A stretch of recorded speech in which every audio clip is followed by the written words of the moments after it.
Hey guys, this is Christopher and welcome back to Tech Tuesday. Today we are wrapping up our Underwood portable by restoring the Platen.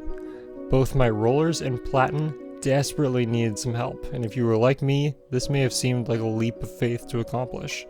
Trust me, this is easy to do once you know what to do. So follow along very closely and you can do the same. Without further ado, let's dive right in. In front of me are the supplies we're going to need, and trust me when I say you will need these specific tools. From left to right, we will need a typewriter specific screwdriver set, and I'll explain why later, a set of gloves, a can of rubber rejuvenator, a can of compressed air, and though I did not show it here, possibly a mask if you don't like strong smells. So, onto our screwdriver set. It comes with numerous bits and is very easy to assemble. It's just a handle, shaft, and bit. But what I want you to focus on is the specific bits in the set. Find the exact one that will fit each screw on the typewriter because most of these screws are designed to be as flush as possible. That means that they have thin heads and even thinner grooves for a bit to fit in. So find the one that fits exactly in the space so that you don't round off the head. And with that out of the way, let us prepare our typewriter. First, we are going to move our paper bale up and out of the way with the feed roll release lever. Then, we are going to turn our typewriter around to allow us easier access to the Platen.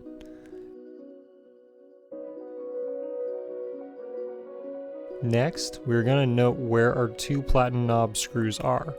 This is important because the Platen will need to be turned until the location of the screws is visible.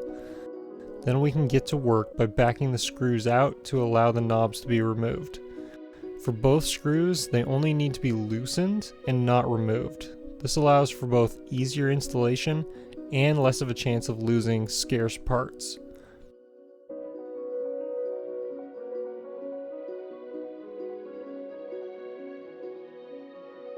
The knob next to the line space lever has a rather difficult position for the screw. So merely move the knob until there is enough space to comfortably remove the screw.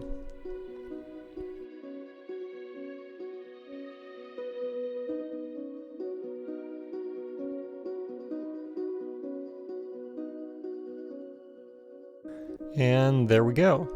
Now we will just move our paper bale back to allow access to the Platen. Notice however that there is still a rod sticking out of the Platen on the line space lever side. We can push that rod in by using our other knob to nudge it back all the way. Now, when you are ready to remove the Platen, take your time. This took me quite a while on my first try, and that was because of multiple hangups. What you want to do is pull the Platen up and back so that you can free the left side of the Platen. This allows you to pop out the right side with your newly found space. Gently wriggle it loose, and your Platen will come freely.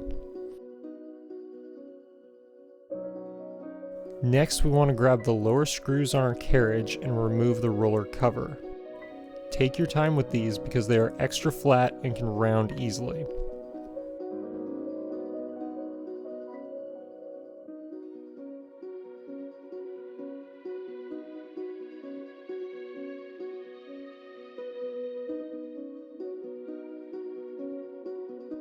When they are out of the way, the roller cover can easily be removed. Ugh, would you look at those rollers? They look like they haven't seen the sun in 90 years. Let's clean them up. They should just pop out at the provocation of a finger tap. If not, use a rod or a screwdriver to gently unseat them from their guides. Honestly, I cannot believe how much junk these rollers have accumulated, even with this typewriter being as well preserved as it is.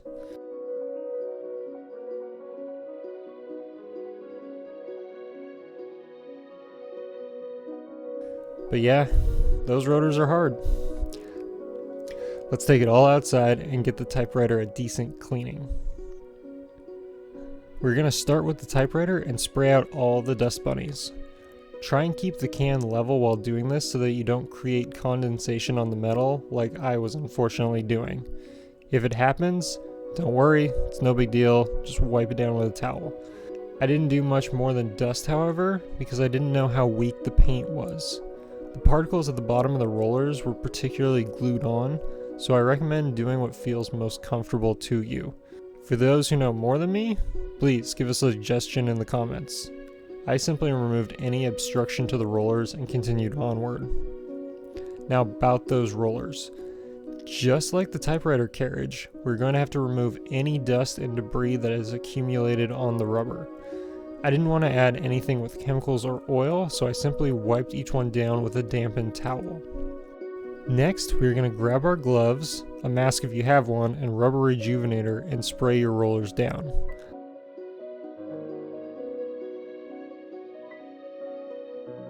Let them rest for about 30 seconds and then wipe off any excess. Here is the first time that I did this step, and I thought that I was a little too aggressive when I tried taking off the rejuvenator. If you think you did the same, simply add another coat, wait 30 seconds, and gently wipe them off.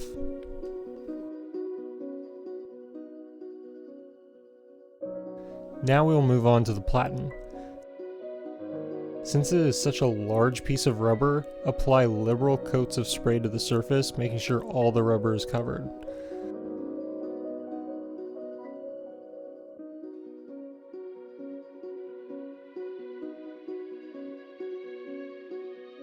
This is also why gloves are paramount, because your hands are so close. When the rejuvenator has rested for about a minute, wipe off the excess. I merely followed the basic instructions on the can, so I'm not sure if the platen needs to be completely dry or not, but that's what I did. Thankfully, it worked. Once you have wiped it down, inspect the roller for dents, cracks, and splits. Mine clearly has been loved. However, it's still good enough for me, so I'm going to continue to use it. If yours shows large cracks from the swelling that the rubber rejuvenator produces, then it's probably time to resurface or replace the platen. The same applies to the rollers. But now that they're all dry and have off-gassed most of the smell, it's time to take them back inside and install them into the typewriter. Oh yeah, the typewriter. Can't forget that. Before we can get into installing anything, we first need to talk about the platen. Remember that rod that we had sticking out of one side? Well, if you removed it, we're going to have to make sure that it is reinstalled properly before we place the platen back into the machine. First, note the teeth on the right hand side of the platen.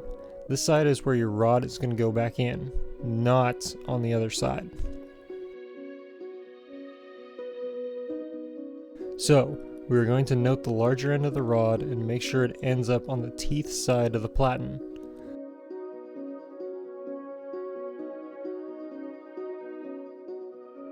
Once it looks like this, you're all set. Now let's install those rollers. Just as easily as they were removed, so too are they just as easy to install. Just drop them into the guides and they're set.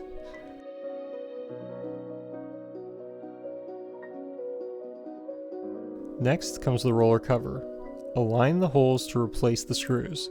If they don't want to feed back in properly, bend the margin cover back to help thread them in.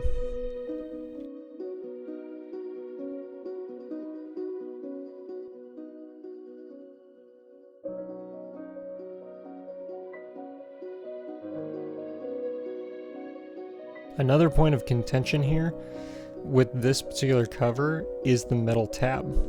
It needs to be bent upward instead of downward along the curve, where it will push out the cover and the paper fingers so that neither the screws will line up or the fingers will fit flush up against the platen. But this wasn't the only issue. When going back to install the platen, this little metal piece popped out from the side of the carriage. At first, it felt like no big deal. Then it wouldn't go back in its hole. Then I started panicking. If you run into this problem like I did, don't worry, it's not as bad as you think. This roller here needs to be pushed back in order to reinstall the platen. If it isn't, the platen can bump into all kinds of things if you force it, like this small metal piece that is connected to the line space lever. Simply pull it up and reinsert it into the empty hole.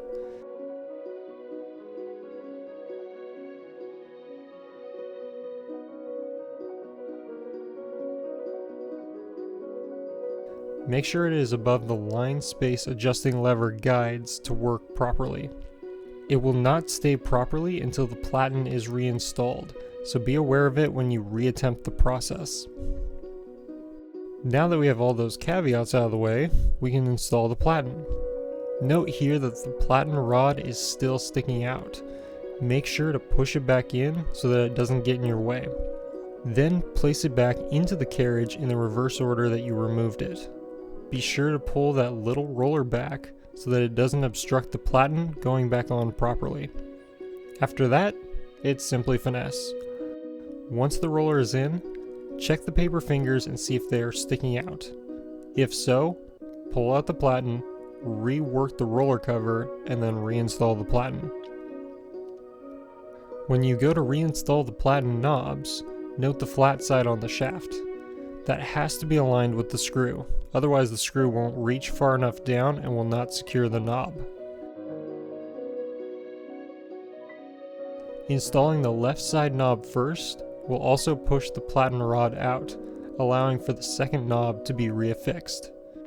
As with its counterpart, the knob on the right side also has to have the screw aligned with the flat side of the shaft. Line the screw on the knob up with the flat side on the shaft and tighten it down. If the shaft is being finicky, get enough bite on the shaft with the screw to hold the knob onto it. Then pull the shaft out and retighten the screw.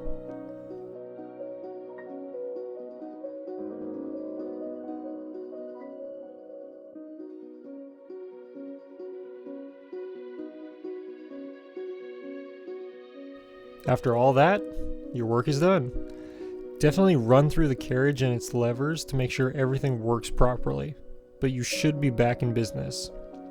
Now that my typewriter actually feeds paper properly, I may actually use it. Hopefully, this has helped anyone who has one of these. Oh, also, just to let you know, next week we will be on hiatus. There's a very big project in the works for the coming weeks, and I'm still waiting on the supplies. So, subscribe for that new endeavor. Thank you so much for watching, and have a wonderful day. God bless.